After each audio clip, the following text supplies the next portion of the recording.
Livre de la Genèse, chapitre 34. Dina, la fille que Léa avait enfantée à Jacob, sortit pour voir les filles du pays. Elle fut aperçue de Sichem, fils de Hamor, prince du pays. Il l'enleva, coucha avec elle, et la déshonora. Son cœur s'attacha à Dina, fille de Jacob. Il aima la jeune fille, et sut parler à son cœur. Et Sichem dit à Hamor, son père, « Donne-moi cette jeune fille pour femme. » Jacob apprit qu'il avait déshonoré Dina, sa fille, et comme ses fils étaient au champ avec son troupeau, Jacob garda le silence jusqu'à leur retour. Hamor, père de Sichem, se rendit auprès de Jacob pour lui parler, et les fils de Jacob revenaient des champs lorsqu'ils apprirent la chose. Ces hommes furent irrités et se mirent dans une grande colère, parce que Sichem avait commis une infamie en Israël, en couchant avec la fille de Jacob, ce qui n'aurait pas dû se faire. Hamor leur adressa ainsi la parole, « Le cœur de Sichem, mon fils, s'est attaché à votre fille. Donnez-la lui pour femme, je vous prie. Alliez-vous avec nous, vous nous donnerez vos filles, et vous prendrez pour vous les nôtres. Vous habiterez avec nous, et le pays sera à votre disposition. Restez pour y trafiquer, et pour y acquérir des propriétés. » Sichem dit au père et aux frères de Dina, « Que je trouve grâce à vos yeux, et je donnerai ce que vous me direz. Exigez de moi une forte dot, et beaucoup de présents, et je donnerai ce que vous me direz, mais accordez-moi pour femme la jeune fille. » Les fils de Jacob répondirent, et parlèrent avec ruse à Sichem et à Hamor son père, parce que Sichem avait déshonoré Dina leur sœur. Ils lui dirent, « C'est une chose que nous ne pouvons pas faire, que de donner notre sœur à un homme incirconcis, car ce serait un opprobre pour nous. Nous ne consentirons à votre désir qu'à la condition que vous deveniez comme nous, et que tout mâle parmi vous soit circoncis. Nous vous donnerons alors nos filles, et nous prendrons pour nous les vôtres. Nous habiterons avec vous, et nous formerons un seul peuple.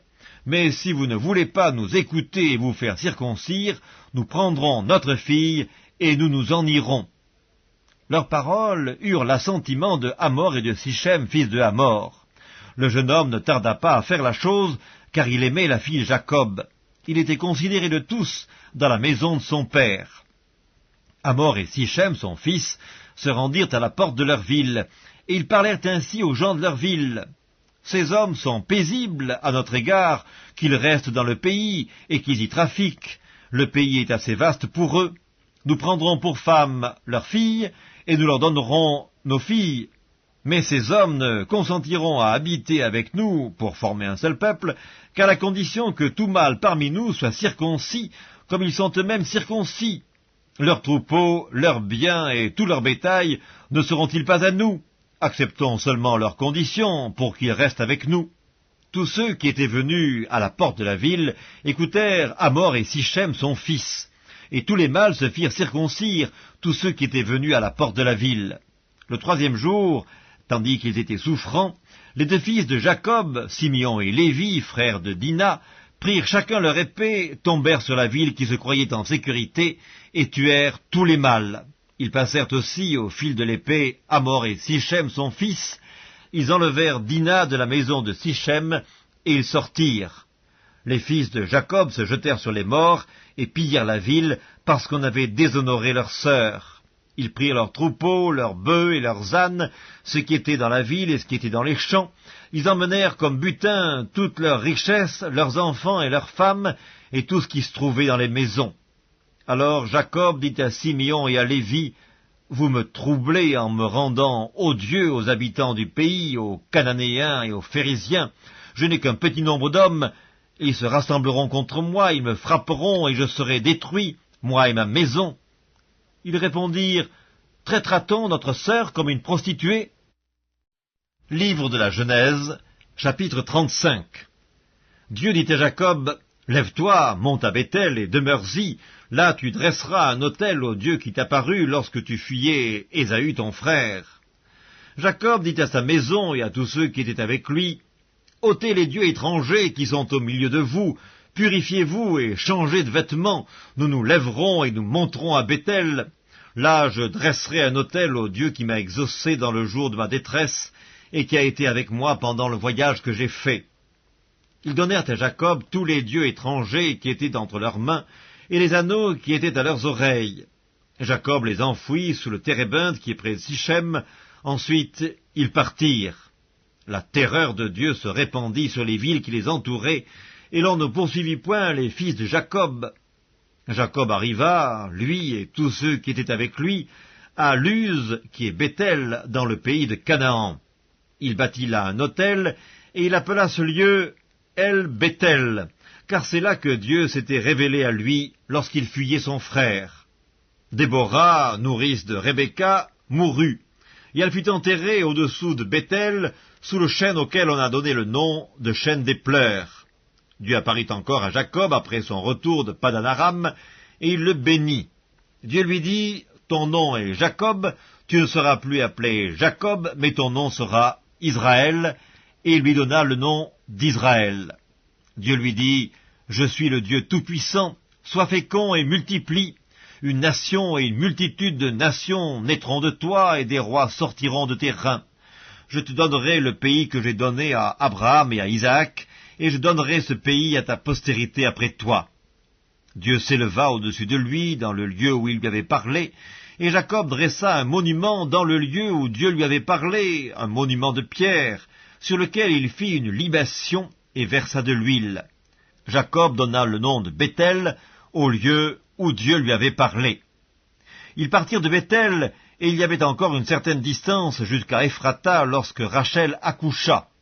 Elle eut un accouchement pénible, et pendant les douleurs de l'enfantement, la sage-femme lui dit, « Ne crains point, car tu as encore un fils. » Et comme elle allait rendre l'âme, car elle était mourante, elle lui donna le nom de Ben-Oni, mais le père l'appela Benjamin. Rachel mourut, et elle fut enterrée sur le chemin d'Ephrata, qui est Bethléem. Jacob éleva un monument sur son sépulcre, c'est le monument du sépulcre de Rachel, qui existe encore aujourd'hui. Israël partit, et il dressa sa tente au-delà de Migdal-Éder. Pendant qu'Israël habitait cette contrée, Ruben alla coucher avec Bila, concubine de son père, et Israël la prit. Les fils de Jacob étaient au nombre de 12, fils de Léa, Ruben, premier-né de Jacob, Siméon, Lévi, Juda, Issachar et Zabulon. Fils de Rachel, Joseph et Benjamin. Fils de Bila, servante de Rachel, Dan et Nephtali. Fils de Zilpa, servante de Léa, Gad et Azer. Ce sont là les fils de Jacob qui lui naquirent à Padan-Aram. Jacob arriva auprès d'Isaac, son père, à Mamré, à Kirjat-Arba, qui est Hébron, où avaient séjourné Abraham et Isaac. Les jours d'Isaac furent de 180 ans, il expira et mourut, et il fut recueilli auprès de son peuple, âgé et rassasié de jours. Ésaü et Jacob, ses fils, l'enterrèrent. Livre de la Genèse, chapitre 36. Voici la postérité d'Ésaü qui est Édom.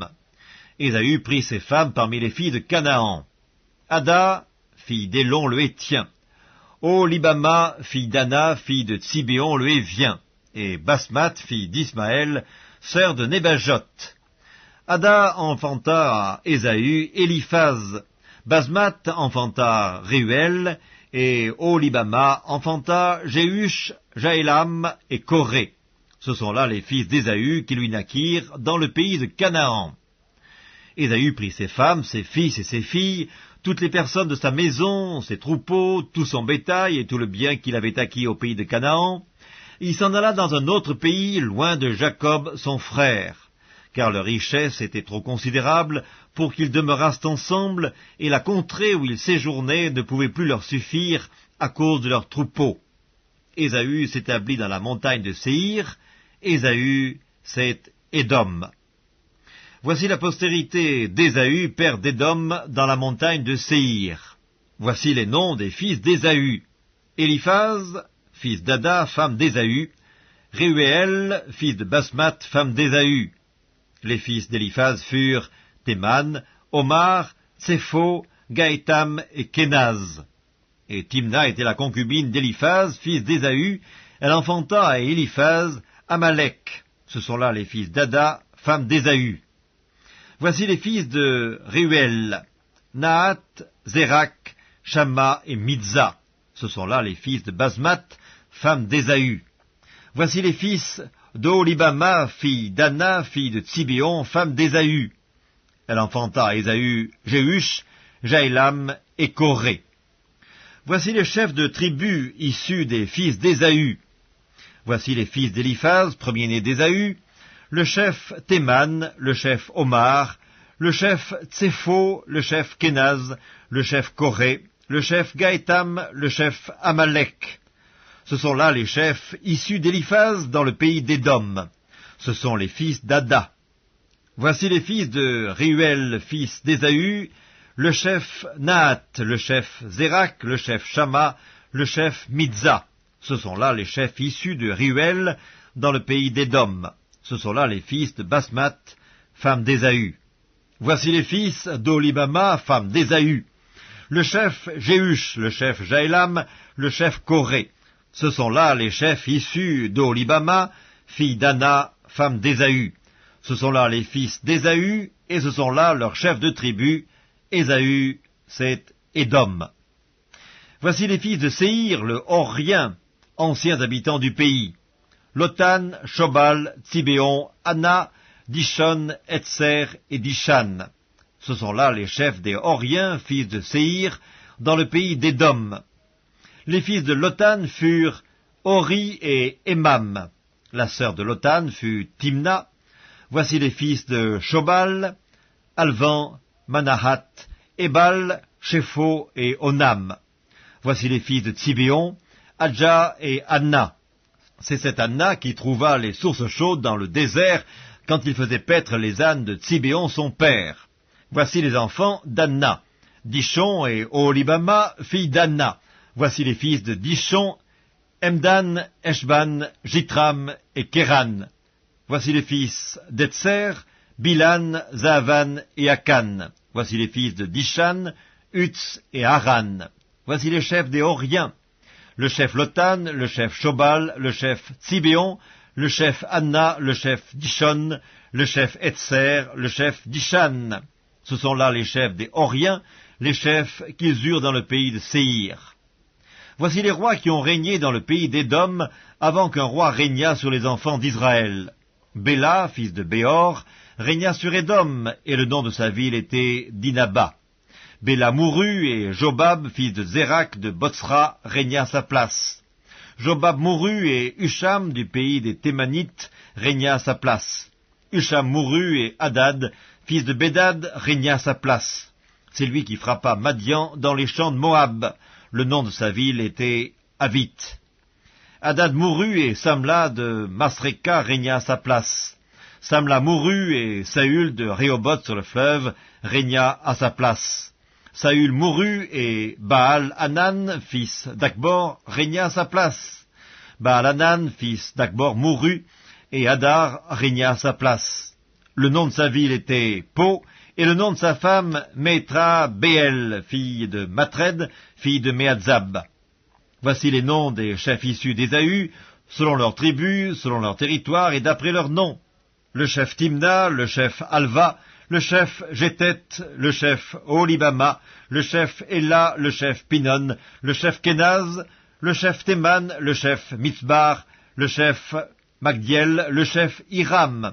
Ce sont là les chefs d'Édom, selon leurs habitations, dans le pays qu'ils possédaient. C'est là Ésaü, père d'Édom.